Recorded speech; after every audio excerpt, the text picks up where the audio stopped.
श्री पुरुषोत्तम मास की जय। श्री पुरुषोत्तम भगवान की जय। इस प्रकार राजा धनवा को उसका पूर्व जन्म, ब्राह्मण के पूर्व जन्म की पूर्व कथा कही और राजा धनवा को बताया कि वट वृक्ष के ऊपर सरोवर के किनारे ज्ञान में श्लोकों का गान करने वाला वह शुक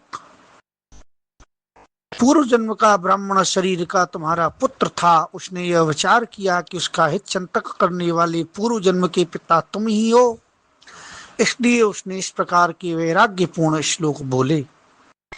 ऐसा कहकर वाल्मीकि ऋषि कहने लगे, अब मैं पतित पावन सरयू के तीर पर जाऊंगा। और श्री सूत जी महाराज बोले कि इस प्रकार नारद जी ने नारायण के मुख से राजा धनवा के पूर्व चरित्र को सुनकर और पुनः पूछा, महाराज इस पुरुषोत्तम मास की सेवा मोक्ष पाने के लिए और किसने किसने की है, इसमें दान की विधि क्या है। तब पूर्व जन्म में सुदेव ब्राह्मण के रूप में मैंने विधि पूर्वक सेवा करी, जिससे मेरा मृत पुत्र जीवित हुआ। अब मैं काल योग के प्रभाव से इसे भूल चुका हूं, वह सब प्रकार आप हमें विस्तार से सुनाइए। तब श्री वाल्मीकि ऋषि राजा को पुरुषोत्तम मास में धर्म के प्रकार वर्णन करते हैं और वाल्मीकि जी बोले, इस महीने के प्रथम दिन से ही प्रातः काल ब्रह्म बेला में उठकर ब्रह्म का स्मरण करना चाहिए, नारायण नारायण नारायण इस प्रकार का स्मरण करना चाहिए और अपने शरीर को बाह्य पवित्रता और आंतरिक पवित्रता, बाहर और अंदर से पवित्र कर लेना चाहिए। अनेक प्रकार से तुलसी, पीपल,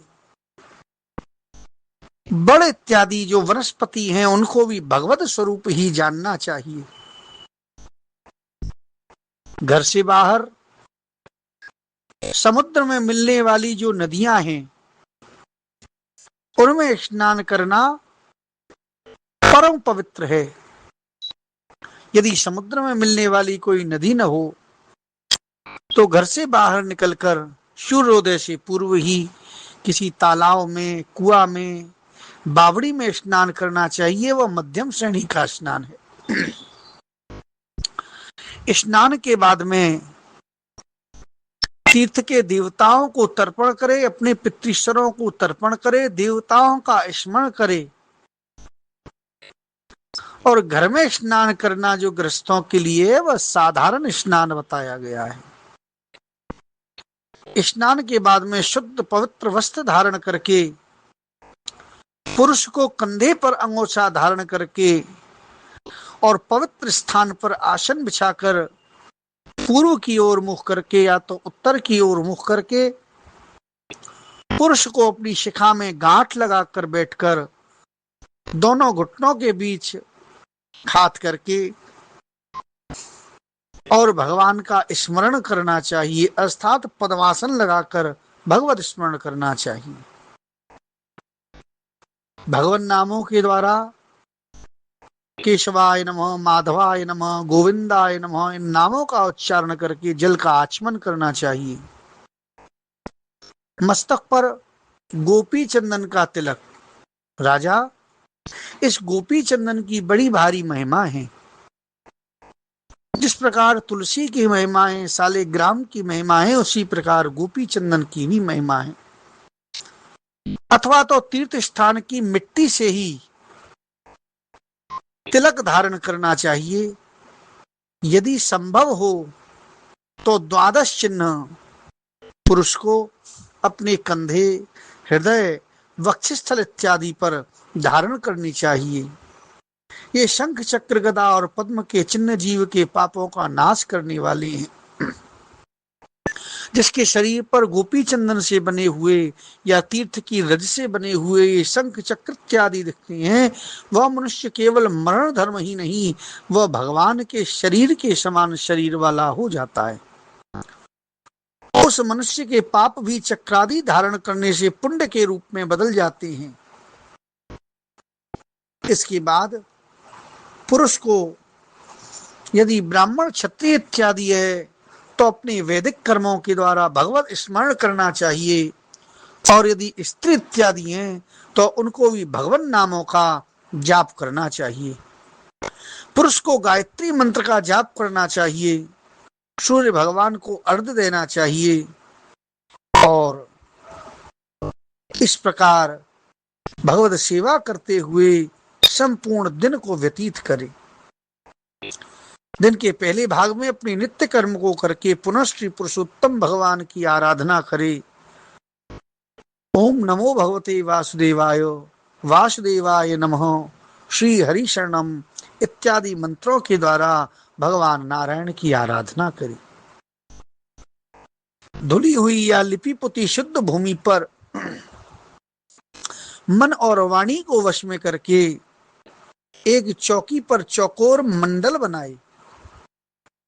चौकी पर चावलों से अपने हाथ से ही एक सुंदर अष्टदल कमल को बनाकर उस पर अपनी सामर्थ्य के अनुसार सोने, चांदी, तांबे का कलश रखे। धन का संकोच छोड़ दे। यदि धन का वास्तव में संकोच हो तो धातु के अभाव में मिट्टी का शुद्ध कलश तीर्थ का जल भरकर रखे।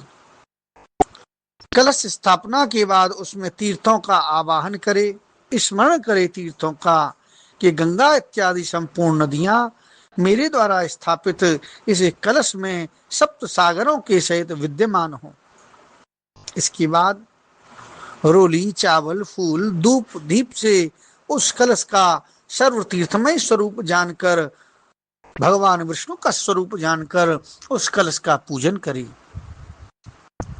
उसके ऊपर वस्त्र ढक दे और अपनी सामर्थ्य के अनुसार श्री राधा कृष्ण की स्वर्णमय प्रतिमा स्थापित करके उनका अपनी सामर्थ्य के अनुसार गंध, पुष्प और अक्षत से पूजन कर नैवेद्य समर्पित करे। पुरुषोत्तम मास के अधिष्ठाता देवता, पुरुषोत्तम मास के स्वामी साक्षात श्री पुरुषोत्तम भगवान ही हैं।